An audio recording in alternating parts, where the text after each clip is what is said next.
जिस तरह से अरिहंत परमेष्ठी चार घात्या कर्मों को नष्ट करके जब संवत्सरण में पहुंचते हैं तो संवत्सरण में 3 पीठिका होती हैं। पहले पीठिका में अष्टमंगल द्रव्य होता है, दूसरी पीठिका में सर्वान्न यक्ष धर्म चक्र लेकर खड़े होते हैं और तीसरी पीठिका में सिंहासन होता है। सिंहासन के ऊपर कमल के 4 अंगुल अद्दर पर हमारे अरिहंत परमेष्ठी विराजमान होता है और उनके साथ में जितने भी केवली होते हैं उन केवलियों की गंधकुटी लगती है। तो ये वेदी हमारे गंधकुटी का द्योतक माना जाता है। उन वेदी में हम प्रतिमा विराजमान करते हैं। ये पंडित लोग उस पाषाण को तराश करके और मंत्रों के माध्यम से उस प्रतिमा को प्रतिष्ठित करके पूज्य बनाते हैं। क्यों बनाते हैं?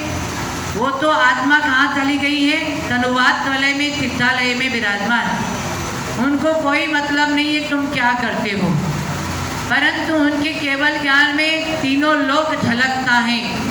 आप चोरी छुपके से कुछ करो या बाहर कुछ करो, सारा उनके केवल ज्ञान में झलकता है। तो ऐसे अरिहंत परमेष्ठी 3 लोक के नाथ आप वेदी जी में विराजमान करते हैं। पत्थर भगवान नहीं है, भगवान पत्थर नहीं है। तो भगवान कहाँ है? भगवान हमारी भावना में है। मानो तो पत्थर है, नहीं तो भगवान है। तो हम भगवान मान करके प्रतिमा को विराजमान करेंगे और उस प्रतिमा का प्रतिदिन दर्शन करेंगे। उस दर्शन से आचार्य कहते हैं आज भी पंचम काल में उत्सम और क्षयोत्सम 2 सम्यक दर्शन प्राप्त हो सकता है। इसलिए बड़े बड़े मंदिर बनाते हैं और प्रतिमाएं विराजमान करते हैं, पंचकल्याणक करते हैं, वेदी प्रतिष्ठा करते हैं। क्यों? ताकि हमारे जीवन में कुछ सुधार आए, हमारे जीवन में कुछ परिवर्तन आए। नहीं तो मंदिर में जाते हैं, बहुत बचपन से लेकर अभी तक मंदिर में गए, परंतु जिस भावनाओं से मंदिर का दर्शन करना चाहिए वो अभी तक दर्शन नहीं किया। इसलिए अभी तक हमें सम्यक दर्शन नहीं हुआ। और जब तक सम्यक दर्शन नहीं होता है तो ये बाहर की क्रिया सब व्यर्थ है। सम्यक दर्शन के बिना कोई भी क्रिया करो आपको थोड़ा बहुत पुण्य बंद हो जाएगा। और सम्यक दृष्टि यदि थोड़ी भी क्रिया करता है तो उसकी कर्मों की निर्जरा होती है। इसलिए जैन धर्म कर्म निर्जरा के मिला है, पर हम जैन धर्म को जानते ही नहीं है। वो पुण्य से जैन धर्म तो प्राप्त हो गया, परंतु धर्म क्या चीज है ये हमें पता नहीं है। न धर्मो धार्मिक के बिना, धर्मात्माओं के बिना धर्म रहने वाला नहीं है। 100 में से 2 भी विशेष धर्म ध्यान सम्यक दृष्टि करता है आज भी। आज हमें एक शायद सम्यक दर्शन होने वाला नहीं है, क्योंकि शायद सम्यक दर्शन केवली और श्रुत केवली के पादमूल में ही होता है। यहाँ न केवली है न श्रुत केवली है, ये हमारा दुर्भाग्य है। परंतु आज देव शास्त्र गुरु का समागम प्राप्त करके सम्यक दर्शन कौन सा उपसम और क्षयोपम सम्यक दर्शन प्राप्त कर सकते हैं।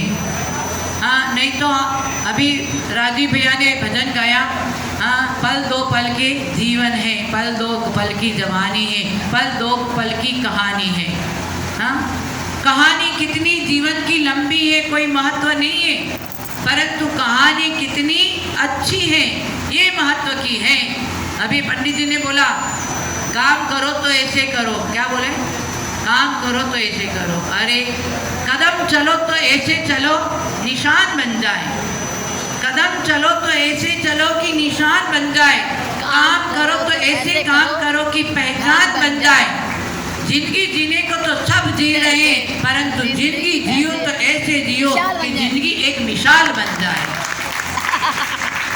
तो जीवन में आना सार्थक हो सकता है। जीवन एक आइसक्रीम की तरह है। आइसक्रीम खाते हैं ना, हाँ, ये आइसक्रीम की तरह है। जो टेस्ट करेगा तो भी वेस्ट होगा और टेस्ट नहीं करेगा तो भी वेस्ट होगा। तो समझदार होगा तो उसका टेस्ट कर देगा। जैसे हमने टेस्ट कर लिया आइसक्रीम का, वो आइसक्रीम नहीं, वो आइसक्रीम तो क्या यहाँ मुंह में रखो तब तक टेस्ट है और फिर वेस्ट है। बोला था ना मैंने कल, क्या बोला था, किसी को याद है? हाँ, रसना इंद्रिय क्या है? क्या बोलो ना प्रदीप भाई, रसना इंद्रिय का टेस्ट पेट में जाए तो वेस्ट, पेट में जाए तो वेस्ट हो जाता है, गैस हो जाता है, गैस। डॉक्टर बार बार करता है टेस्ट और हमारे पास में जो रुपया है होता है वेस्ट। इसलिए हमारे साधु संत कहते हैं घर की सब्जी रोटी है बेस्ट, घर की सब्जी रोटी है बेस्ट, बाहर का खाना नहीं। घर का खाना खाओगे तो मन पवित्र होगा। इसलिए जीवन में 3 बात याद रखना, मन को निर्मलता, मन में निर्मलता आनी चाहिए, व्यवहार में नम्रता आना चाहिए और भोजन में सात्विकता आनी चाहिए। तो हमारा जीवन में कुछ धर्म ध्यान करेंगे तो विशेष आनंद आएगा और उस आनंद से ही कर्म कटता है।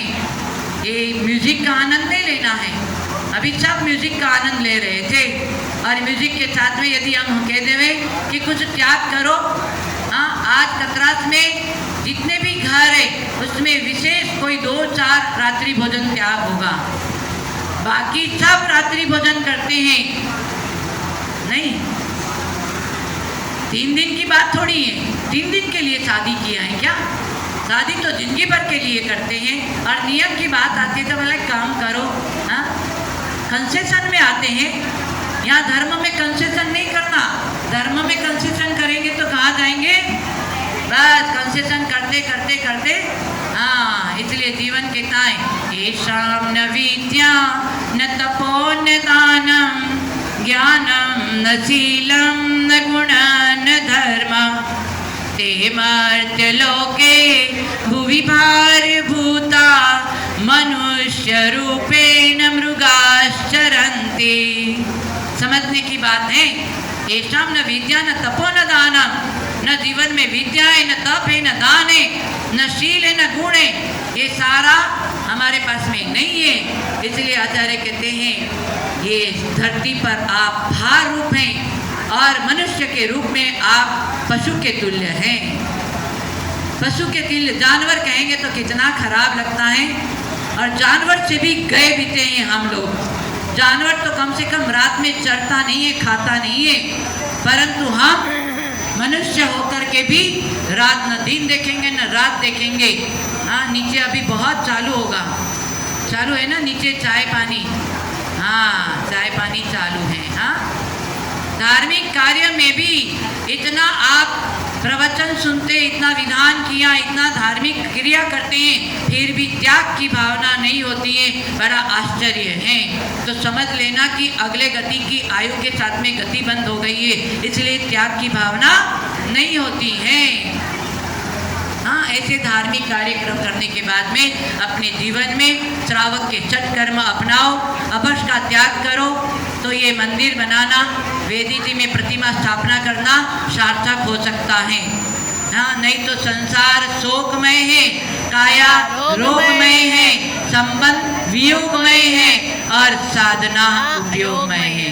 ताली बजा दो जरा, ताली बजाओ। संसार में शोक ही शोक है, कोई तन दुखी, कोई मन दुखी, कोई धन दुखी दिखे, संसार में सुख सर्वदा काहू को ना मिले। ये कर्मों की विचित्रता है। एक भाई तो अमीर है, एक भाई गरीब है।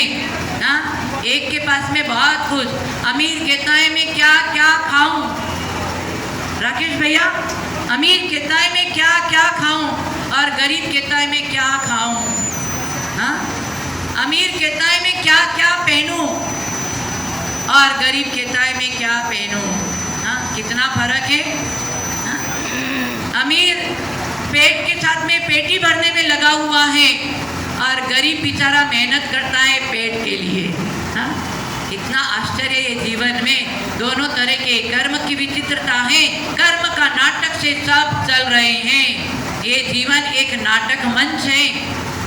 कोई गरीब है, कोई अमीर है, कोई काला है, कोई गोरा है, कोई लंबा है, कोई नाटा है, ये सब नाम कर्म के उदय से ये सब कुछ मिला हुआ है, ध्यान रखना।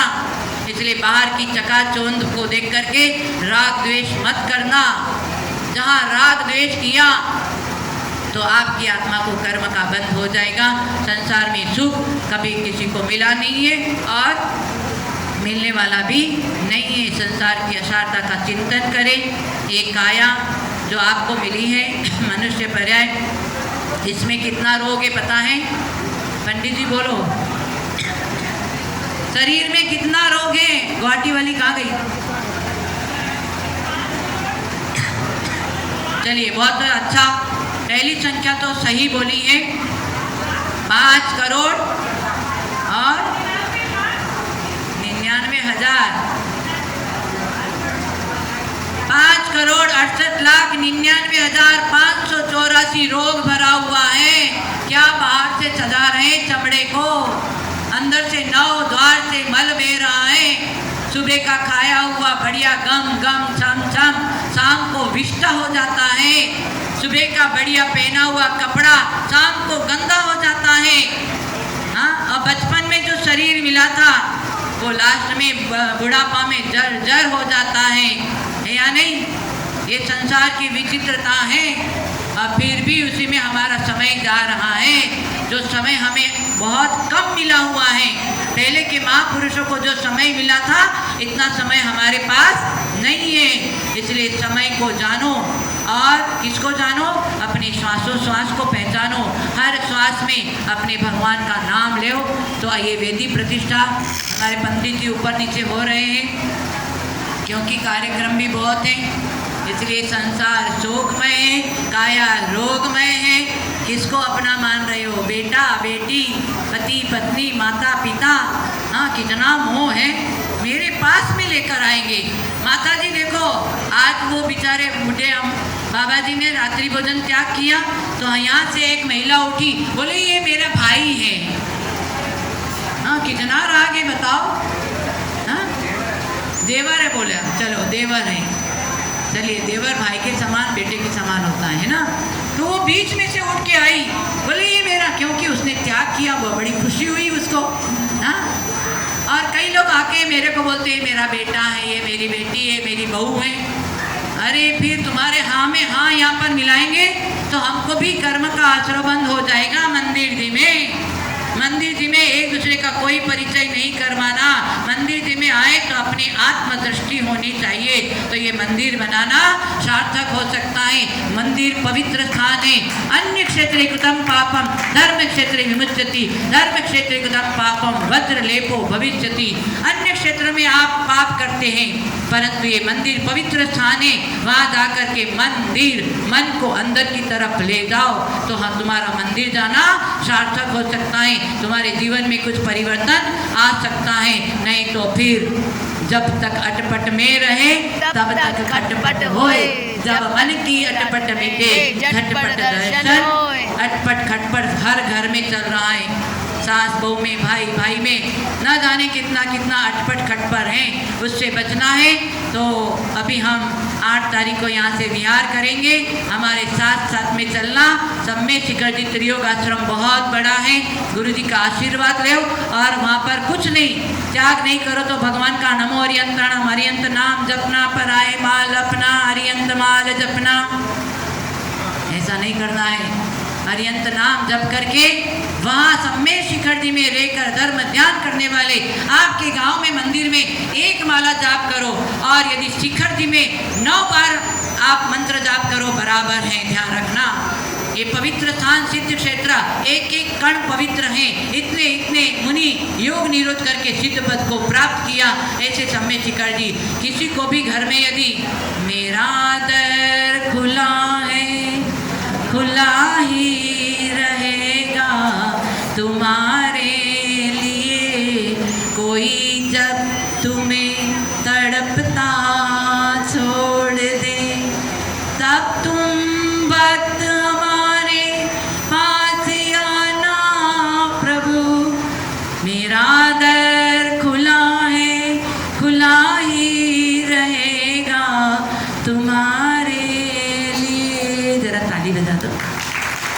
ऐसा नहीं है भाई, हम संगीतकार नहीं हैं, फिर भी थोड़ा बहुत टूटी फूटी बोल देते हैं, है ना।